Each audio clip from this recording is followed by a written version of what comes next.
Hello everyone, my name is Manjit and I'm a legal intern at LEXIS and Company. Today my topic is concept of bail. Bail is a mechanism used to ensure that the accused is present before the court and is available for trial. There is no clear distinction between bail, bailable and non-bailable. There are two types of bail. First one is bail and the second one is bailable. Bailable and second one is non-bailable offense. However, some established principles are used by the court to make this distinction. Generally, non-recognizable offenses are considered to be bailable.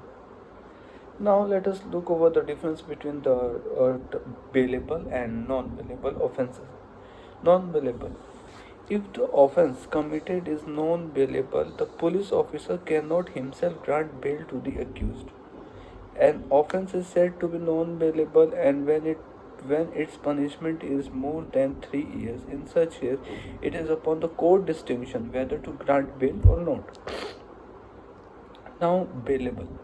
An offence is said to be bailable when the punishment for that offence is lesser than 3 years. In a bailable offence, a police officer in charge has the power to grant bail to the person accused.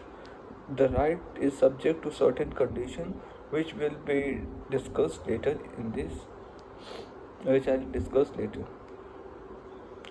Now, the bail under section 436 of the code.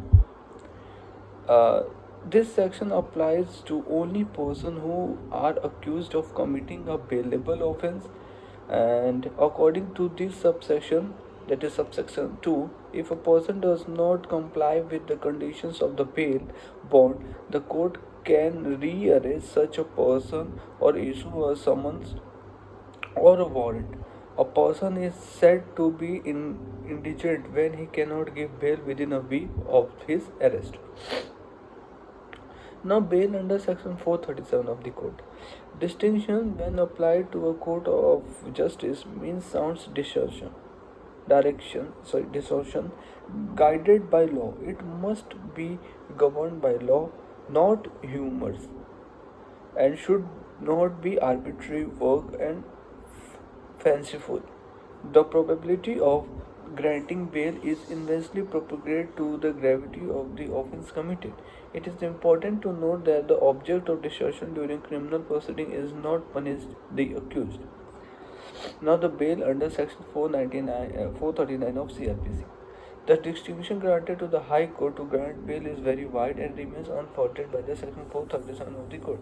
A person is said to be in custody within the meaning of the section when he is in druce, either because he is held by the investigation agency or other police or allied authority, or is under the control of the court having remanded by judicial order. Now, the bail under 167 of the Code.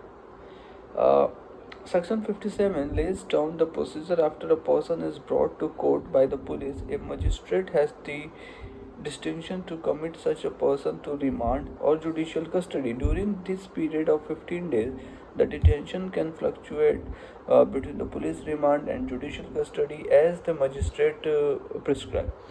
Such persons cannot be in custody for a period exceeding 15 days if an executive magistrate hears such case. Section 167 clause 1 of the Indian Penal Code provides that a magistrate can take an accused into custody for 15 days. He has to send to judicial custody for a maximum period of 60 to 90 days. After the completion of such period, the accused will be entitled to statutory bail. The police can continue their investigation even after such bail is granted. In the state of MP vs. Rustam, it was held that if a charge sheet is filed before the expiry of the prescribed 60 to 90 days, then the accused loses the right to statutory bail.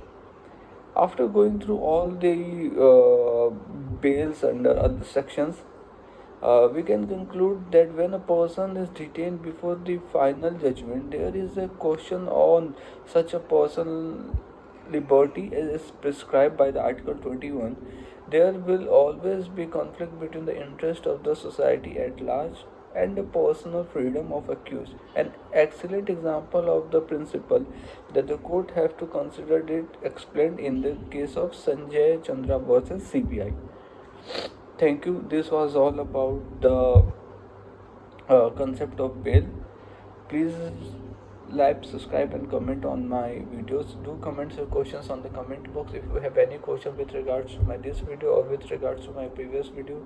And then lastly, this video doesn't solicit any kinds of promotion as per the guidelines issued by the Bar Council of India, and the sole purpose of this video is for the educational purpose only. Thank you.